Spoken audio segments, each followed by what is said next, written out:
Chapter 9. Annie. So it turns out that there is a foolproof plan to find the confidence to wear your homemade bat costume to a fancy party, when your mates are next to you looking like contestants for America's Next Top Model. I don't think there will be many people who need to see this plan, but I'll share it anyway, just in case. Step 1. Have a temper tantrum. Now it's quite important that you do this alone, especially when you are 32 years old. My temper tantrum involved taking the costume off, crying into my pillow whilst watching Mean Girls, and repeatedly thinking, why me? Honestly, I was one play of Evanescence away from being right back to my 14-year-old self. Step 2. Call your mum. Okay, yes, I was still in child mode at this point. In my defense, my mum is the only person who loves Halloween and costumes as much as I do and fully understands the effort it takes to make an entire costume from scratch. She's also my biggest hype woman. If it were up to her, the costume would have bigger wings and some form of smoke machine. Step 3. Play Beyoncé. I don't need to explain this one. It is tempting to play Adele and crawl back into bed, and I must stress this is of the utmost importance. If you do that, then there is no going back. You have been warned. Step 4. Get drunk before leaving the house. Have your friends take several photos of you, and dance intensely to I'm Every Woman by Whitney Houston. You have me in full bat costume, at the masquerade ball surrounded by glamorous, leggy, beautiful people, feeling like the most powerful person in the room. Tie. Or at least, that's how I feel right now. Once the vodka wears off, who knows how I'll feel? As long as they don't play Adele, I should be fine. If they play Louis Capaldi, I'm screwed. I catch sight of my reflection in one of the many mirrors dotted around the ballroom and feel myself glow with pride. It's not very often I'll say this, but I look fantastic. Not in the same way that Tanya or Penny look fantastic. Obviously. Tanya had been thinking about this masquerade ball for weeks, so had plenty of time to plan her outfit. She's dressed like an extra in Bridgerton, with an incredible gown that pushes her boobs up to her chin and an elaborate swirly mask that twists over her eyes. Her afro hair is tinted with blonde flecks at the bottom, sitting perfectly. Honestly, she was made for this theme. Penny is wearing her pale pink dress. It's less dramatic than Tanya's, but more slimming. Her mask is gold and attached to a long stick that she holds up to her face in a mysterious, very cool manner. I take in my surroundings. Tanya wasn't joking when she said that this was a party that we couldn't miss. I'm still amazed that we were let in, to be honest. But Tanya strutted up to the bouncer with such confidence that he ticked our names off the guest list without even looking. It's in a huge, grand ballroom with an embellished ceiling and an inner mousse glistening chandelier. A DJ is propped up in the corner, bopping around and swanning around the dance floor are waiters and waitresses dressed in impeccably neat uniforms and wearing elegant masks. They do all have knives sticking out of various parts of their bodies, though, which I quite enjoy. In the corners of the room you can see the branding for Midnight, the new fragrance that we're all apparently here to celebrate. I'm still not sure how I feel about spending Halloween, my favorite night of the year, at a product launch for a beauty company.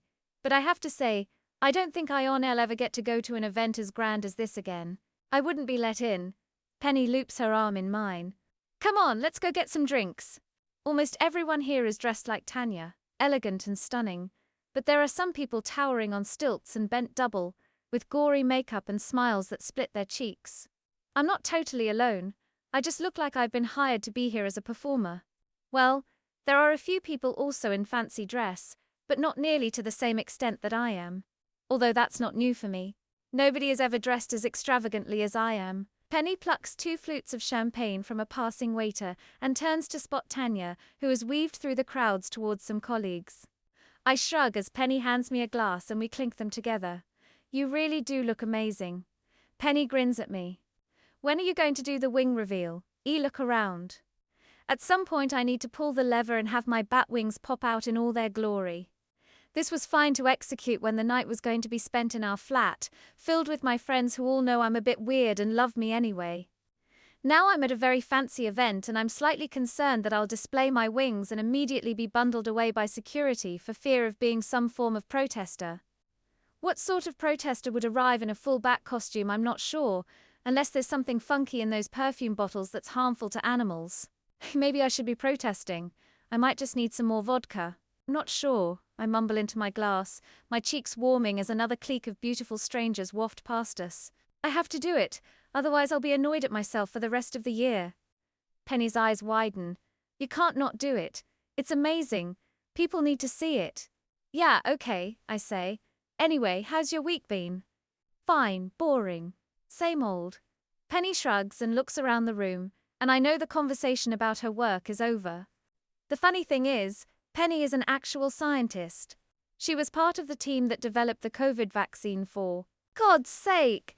She's by far the smartest person that I know, and I could spend hours listening to the thoughts stored up in her brilliant brain. But to Penny, her job is the most boring thing in the world. She cannot understand why anyone would want to talk about it, and when I slip it into conversation how brilliant she is, she gets annoyed and brushes it off. So, I've learnt not to dig too deep, and certainly not to bring it up in front of any of our friends, and heaven forbid any strangers. Even though it's the coolest thing about an of us.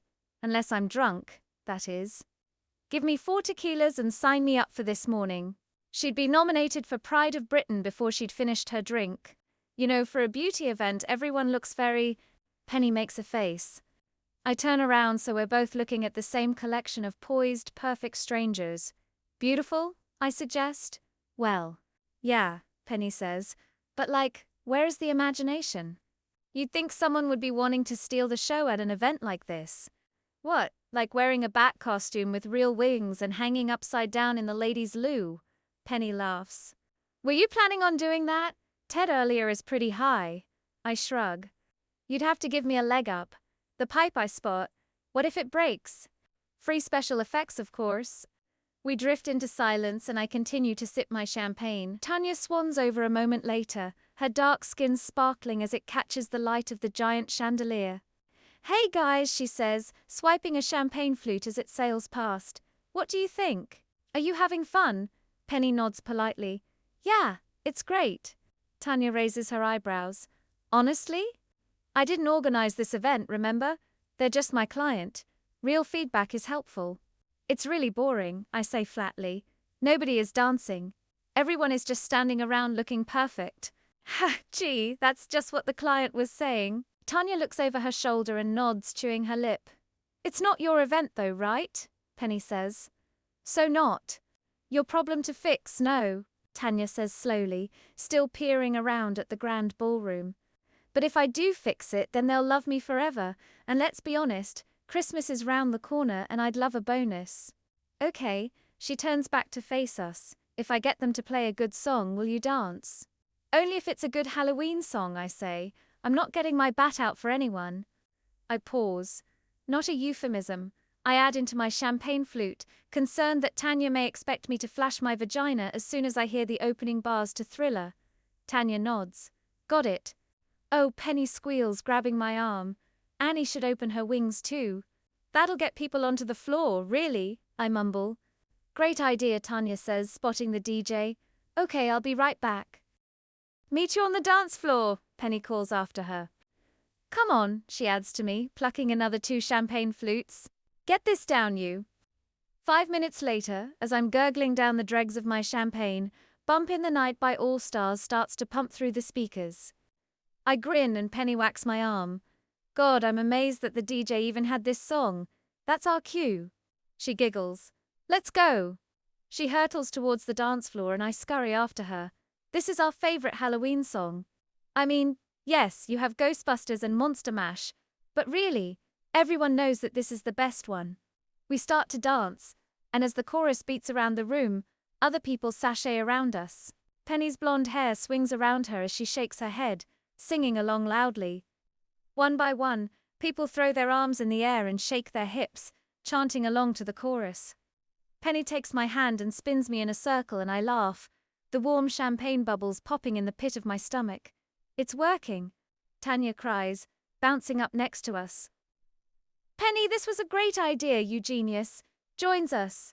Penny flicks her hair and gives Tanya a wink as she, Wings, come on. Penny nudges me. You need to do your... I glance around, suddenly feeling a bit nervous. Do it, they're incredible, Annie, yes, Tanya cries, spotting my expression. You need to. Is it not a bit much for here? I say, looking at the girl next to me, who is dressed as a dog. I mean, come on. What's scary about that? No, it's perfect, Tanya says defiantly. Go on, Annie. Do it, hang on, Penny says, pulling out her phone. Let me film it. Okay, I'm ready. My fingers coil around the string on the inside of my cape. Ready? Tanya grins at me. 3, 2, 1, go. Ah. Oh no.